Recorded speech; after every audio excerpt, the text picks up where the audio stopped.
안녕하십니까. 암호화폐 정보를 전달해드리는 닥터 비트맨입니다. 네, 금요일도 슬슬 마무리가 되고 있습니다. 내일이면 벌써 즐거운 주말이 찾아오게 되는데요. 네, 시간이 참 빠른 것 같습니다. 네, 그러면 금요일의 마무리는 어떠한 소식들이 반겨주게 될지 한번 보도록 하겠습니다. 네, 최근 암호화폐 시장이 지속적으로 하락을 보이면서 참 안타까운 상황을 보여주고 있는데 이러한 상황 속에서 많은 이야기들이 나오는 것 같습니다. 네, 비트코인의 해슐레이트 또한 나오고 있는데 네, 비트코인의 해슐레이트는 10만 2,805 해슐레이트를 기록하며 전날 대비 4.94% 하락하는 모습을 보여주고 있습니다. 네, 해슐레이트는 이제 블록체인 네트워크에서 채굴자들이 가지고 있는 채굴 파워죠. 해당 수치가 높을수록 채굴 속도가 빨라지게 되는데요. 네, 현재 가격과의 상관관계가 높지는 않지만 하락을 한다는 것이 마냥 좋게 볼 수는 없는 것 같습니다. 네, 비트코인의 해슐레이트 하락뿐만 아니라 온체인 트랜잭션 수 또한 하락을 하고 있다고 하는데 네, 한 리서치에서는 비트코인 온체인 트랜잭션 수가 전날 대비 2.54% 하락을 했다고 합니다. 네, 전날 대비 2.54% 감소한 33.52만 건을 기록을 했다고 하는데요. 네, 최근 24시간 비트코인의 네트워크에서 전날 대비 15개 감소한 126개의 블록이 생성됐고 트랜잭션의 수수료 총액은 27.79BTC를 기록했다고 합니다. 네, 해슐레이트와 온체인 트랜잭션 수가 현재 같이 하락을 하고 있습니다. 참 안타깝죠. 네, 이런 안타까운 소식뿐만 아니라 긍정적인 소식들도 지금 많이 나오고 있는데요. 네, 최근 하락하는 와중에도 비트코인 홀더의 70% 이상은 현재 수익을 보고 있다고 합니다. 한번 보도록 하겠습니다. 네, 비트코인 홀더의 70% 이상은 최근 하락에도 불구하고 현재 수익 중이다. 이러한 얘기가 나왔습니다. 네, 러닝머신 알고리즘을 이용하는 블록체인 데이터 분석 기업 이제 인투더 블록의 애널리스트들이 수집한 데이터에 따르게 되면 최근 플래시 크래시 즉 가격이 일시적으로 급락하는 현상 이후 가격 추이에서도 비트코인 주소 전체를 감안하면 71% 이상이 현재 수익권에 안착을 했다. 아직도 수익 중이다. 얘기를 하고 있습니다. 네, 지금 9,000달러 부근에서는 117만 개의 주소가 손익분기점을 밑돌지만 대부분은 4,000달러 부근에서 사들인 것으로 알려졌는데 네, 한편 만에서 19,000달러의 고가에서 손실을 끌어안은 채 버티고 있는 층도 적지 않은 것으로 나타나고 있는데요. 네, 이들이 걸림돌이 되는 한편 향후 사상 최고치인 2만 달러를 넘어설 수 있으면 상한가 저항선이 없어지는 것에서 상한가가 가벼워져 천정부지로 가격이 뛸 수 있다는 지적도 나오고 있습니다. 네, 암호화폐 전문 미디어 비트코이니스트에 따르게 되면 단기로 거래되는 비트코인의 활성화 주소는 작년의 피크 이래 지속적으로 감소하고 있어 반감기, 기대 등을 고려한 투자자들은 중장기로 보유하는 경향을 나타내고 있는데요. 네, 현재 하루 60만 개 이상의 활성화 주소가 존재해야 한다고 합니다. 네, 이러한 소식과 더불어 현재 2020년 5월로 예정돼 있는 가장 큰 빅 이벤트 바로 비트코인 반감기죠. 네, 이 반감기의 가격이 아직 반영되지 않았다 언급한 자가 나타났습니다. 네, 바로 바이낸스의 CEO CG인데요. 네, 한번 바로 이에 관한 소식 보도록 하겠습니다. 네, 바이낸스 CEO CG는 이제 비트코인 반감기 가격이 아직 반영되지 않았다 언급을 하고 있습니다. 바이낸스의 대표 장펑자오 네, CG는 이제 비트코인 가격에 아직 반감기가 반영되지 않았다 언급을 하고 있는데요. 네, 나는 개인적으로 반감기 가격이 책정되지 않았다고 생각한다 언급을 했습니다. 네, 비트코인의 가격은 최근 몇 달 동안 보상 반감의 시기인 반감기가 올 거라는 이제 기대감으로 40% 이상 상승을 했었죠. 네, 이 반감기로 새로 만들어진 비트코인의 수는 이제 15분마다 12.5BTC에서 6.25BTC로 줄어들게 됩니다. 네, 따라서 많은 사람들이 희소성 증가로 인해 가치가 높이 평가될 것으로 기대를 하고 있는데, 네, 이는 향후 새로운 비트코인의 공급 감소나 다름이 없는 말이죠. 네, 그러나 동시에 암호화폐 업계에서는 지금 끊임없는 논쟁이 뒤따르고 있습니다. 비트코인 가격이 이미 책정됐다 보는 시각도 있고 그 반대의 시각도 있는데 네, 앞서 언급한 발언은 바이낸스 CEO이자 강력한 암호화폐 영향력자인 이제 장펑자오가 나서서 후자에 대한 지지를 이렇게 선언을 한 것이죠. 네, ECG에 따르게 되면 역사적으로 비트코인 보상을 절반으로 줄이는 것은 암호화폐 가격에 많은 긍정적 영향을 끼쳤는데 단기적으로는 상승과 하락이 연이어서 나타날 것이라는 것을 인정한다며 마무리되었습니다. 네, 비트코인 반감기 참 많은 분들이 기다리는 이벤트죠. 이 반감기에 대하여 부정적으로 보는 시각도 굉장히 많습니다. 대표적인 인물이 비트메인의 창업자인 우지한 대표인데 과연 비트코인의 반감기 가격이 현재 선 반영이 된 것인지 그게 아니라면 아직 상승은 시작도 하지 않은 것인지 조금 더 보도록 하겠습니다. 네, 현재 비트코인의 가격에 관해서 많은 얘기들이 나오고 있죠. 비트코인의 가격이 크게 상승을 하기 위해서 필수적인 요소가 바로 기관 투자자들의 이제 새로운 자금 유입일 것입니다. 네, 암호화폐 유명 애널리스트이죠. 탐리의 경우 기관 투자자 유입 시 테슬라처럼 상승할 것이다 언급을 했는데요. 네, 한번 보도록 하겠습니다. 네, 지금 탐 리는 비트코인 기관 투자자 유입 시 테슬라처럼 상승할 것이다 이렇게 언급을 했습니다. 네, 암호화폐 전문 미디어 디크립트에 따르게 되면 최근 미국 투자 리서치 업체 펀드스트레이트의 창업자이자 수석 애널리스트 탐 리는 비트코인 가격은 테슬라 주값처럼 가파르게 상승할 것이다 전망을 했습니다. 네, 이와 관련해 그는 암호화폐 시장은 전통적인 유동 자산 규모의 0.1%에 불과한다며 사람들이 생각하는 것보다 오늘날 암호화폐 시장의 규모는 아직 작다. 개인 투자자 위주로 돌아가는 현재 암호화폐 시장에 기관 투자자들이 본격적으로 유입된다면 포모 정서가 확산이 될 것이다. 테슬라의 경우 기관 투자자의 유입으로 시가총액이 4개월 만에 1,400억 달러 증가를 했다. 이와 같이 기관 투자자의 유입은 비트코인의 드라마틱한 상승을 유도할 수도 있다 설명을 했습니다. 네, 또 그는 이어서 미국의 밀레니얼 세대는 향후 20년 동안 약 68조 달러 규모의 자산을 상속받을 것이라며 이들은 암호화폐 투자에 거침이 없으며 이 역시 비트코인 강세를 전망하는 이유 중 하나다 이렇게 설명을 했네요. 네, 이런 소식뿐만 아니라 지금 현재 각국 중앙은행에서 암호화폐 그리고 디지털 화폐를 도입하려는 시도가 계속해서 보이고 있습니다. 네, 이에 관한 소식입니다. 한번 보도록 하겠습니다. 네, 브라질 중앙은행은 올해 QR코드 지원 결제 시스템을 출시할 계획이다 언급이 나왔습니다.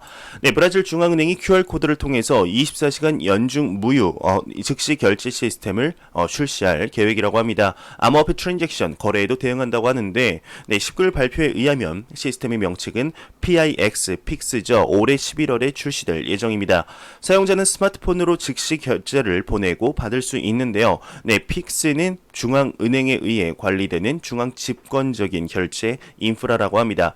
또한 픽스는 암호화폐에도 대응하는 것으로 보도가 되고 있는데 이 은행 총재는 픽스가 암호화폐나 기타 암호화된 자산이 갖는 특징에 대한 수요에서 나온 것이다 이렇게 얘기를 하고 있습니다. 네, 지금 픽스를 이용하게 되면 더 빠르고 쉽게 결제할 수 있게 됩니다. 지금 중앙은행은 QR코드를 사용할 뿐만 아니라 전화번호, 이메일 주소 또는 납세자 본인 확인 정보와 같은 간단한 데이터만 입력해도 이용할 수 있다 설명을 하고 있는데요. 네, 중앙은행에 의해 라이선스를 부여받은 금융기관이나 결제기관은 반드시 픽스를 이용하게 된다고 합니다. 네, 활성 사용자는 이제 50만 명을 넘을 것이라 추정을 하고 있는데 대상 기관은 고객이 즉시 결제로 모든 기능을 이용할 수 있도록 해야 한다고 언급을 하고 있습니다. 네, 미국 중앙은행 연방준비제도 이사회도 지금 24시간 가동되는 즉시 결제 서비스를 개발 중인데 2023년 또는 2024년 출시할 예정이죠. 네, 유럽 연합인 EU 또한 미국의 대형 결제 업체에 대항하기 위해 독자적인 고속 결제 시스템을 개발하고 있습니다. 2021년 말까지 출시 예정인데요. 네, 팁스라고 하는 즉시 결제 시스템이 있지만 참가하는 은행이 증가하지 않고 현재 넓게 보급되어 있지는 않다고 하네요. 네, 이러한 소식과 더불어서 세계 최초의 CBDC 테스트를 이제 시작하는 중앙은행이 있습니다. 바로 이제 스웨덴 중앙은행인데요. 네, 스웨덴 중앙은행에 관한 내용 한번 보도록 하겠습니다. 네, 스웨덴 중앙은행이 디지털 화폐인 이크로나를 테스트하기 시작했다 공식 웹사이트를 통해 밝혔습니다. 네, 스웨덴 중앙은행은 엑센추어가 개발한 고립된 테스트 환경에서 시뮬레이션을 진행할 것이며 블록체인 기술 기반이라고 전했는데요. 네, 또한 중앙은행은 이크로나가 테스트를 통해 유통되기 시작한다면 결제, 예금 및 인출과 같은 일상적인 은행 서비스를 시뮬레이션하는 데 사용될 것이고 모바일 앱을 통해서 쉽게 사용할 수 있다. 이렇게 설명을 하고 있습니다. 네, 지금 전 세계적으로 CBDC의 개발 열풍이 돌면서 스웨덴도 한 발짝 나아간 것이죠. 네, 스웨덴은 무현금 사회를 구축하는 데 앞장선 국가로 손꼽히고 있습니다. 스웨덴의 현금 의존도는 2018년 기준 국내 총생산이라고 하죠. GDP의 1%에 불과한데요. 네, 유로존이 11%, 미국은 8%, 영국은 4%와 비교해 보자면 현저히 낮은 것이죠.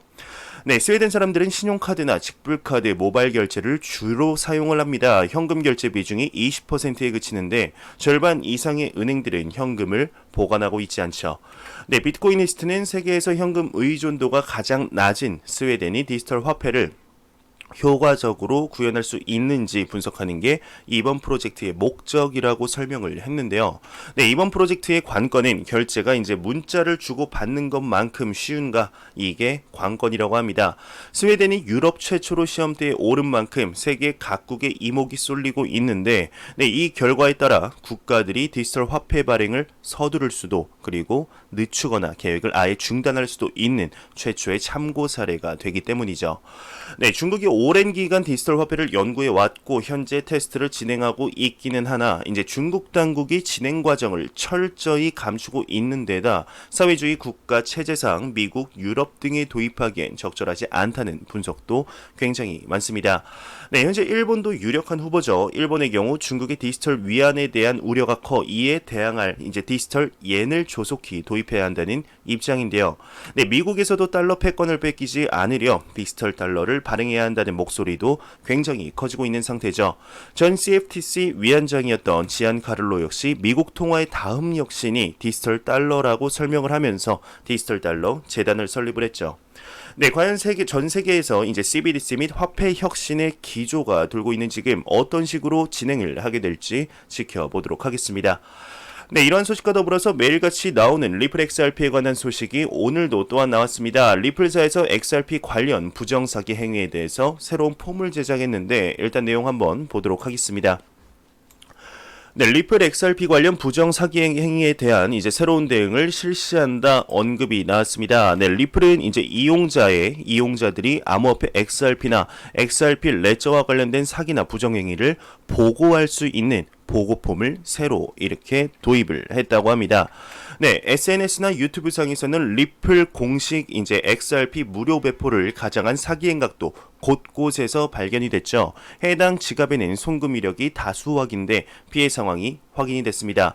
네, 리플사는 XRP 생태계의 건전화 및 커뮤니티의 안전을 높이기 위해 새롭게 비정상적 활동을 보고하는 폼이라고 하는 보고 시스템으로 보다 광범위한 대응에 임한다고 하는데요. 네, 구체적으로 보고를 받는 사례로는 이제 절도나 피싱 사이트, 무료 에어드랍 배포 사기, 식별할 수 없는 통화나 거래소 및 자금 세탁을 포함한 금융 범죄 등이 꼽혔습니다.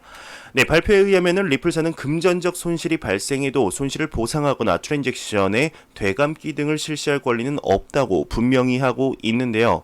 네, 어디까지나 보고에 기술된 내용을 케이스에 따라 미국의 법 집행 기관에 제공하는 것 등에 활용이 된다고 합니다. 네, 최근 이제 XRP 에어드랍이라는 사기가 유튜브 상에서 확인이 되었었죠. 일정한 금액을 지갑에 송금함으로써 보다 큰 금액만큼의 암호화폐로 반환한다. 이러한 내용이지만 사기일 뿐이었죠. 네, 당시 이 사례에 대해서 리플 관계자는 사기이므로 조심해달라 말한 바 있었습니다. 네, XRP뿐만 아니라 현재 다른 암호화폐 또한 사기들이 예전보다 줄었지만 아직 완전히 없어지지는 않았는데요. 네, 이러한 사기 남의 일이라고 생각하지 말고 나도 언제든 걸릴 수 있다라는 경각심을 가져야 되지 않을까 개인적으로 생각이 듭니다.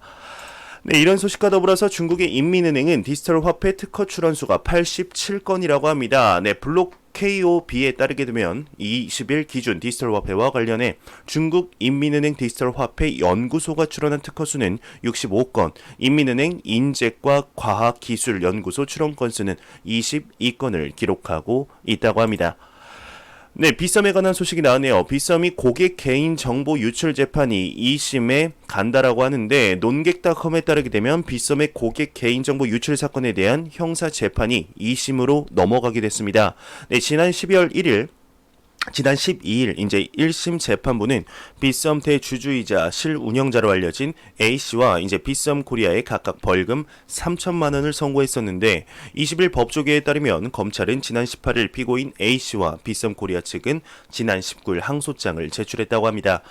네, 검찰은 A씨가 이제 성명, 전화번호, 이메일 등 고객 개인정보 3만 1,000여 건을 암호 처리하지 않았고 보안 업데이트나 백신 설치도 하지 않았다며, 이 상황에서 2017년 4월 해커가 A씨 컴퓨터로 침투해 고객 개인정보를 빼냈다고 주장을 했는데, 네, 이어서 2017년 5에서 10월엔 해커가 사전 대입 공격, 즉 이제 무작위 로그인 시도로 암호화폐 거래 정보를 얻었고, 고객센터 사칭 전화로 인증번호를 확보한 뒤 70억 원대의 암호화폐를 탈취했다고 합니다.